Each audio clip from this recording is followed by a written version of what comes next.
রাব্বুল আলামিন আদেশ করলেন, উসজুদু লি আদম, ও ফেরেশতারা সবাই মিলে আমার খলিফা আদমকে সিজদা করো। ফাসাজাদাল মালাইকাতু কুল্লুহুম আজমাইন ইল্লা ইবলিস।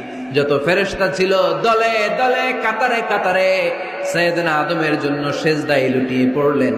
একজন ছাড়া, সে হলো ইবলিস। মুহূর্তের মধ্যে তারে জাহান্নামের লিডার বানায়া দিল কে?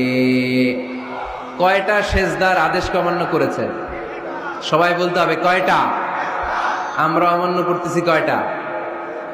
শয়তান মিস করছে কয়টা সিজদা? গাইবান্দার ভাইরা এখন আওয়াজ নাই গলায়। ইবলিস শয়তান সিজদা মিস করছে কয়টা? আপনি মিস করছেন কয়টা? হ্যাঁ, কোনো হিসাব নাই।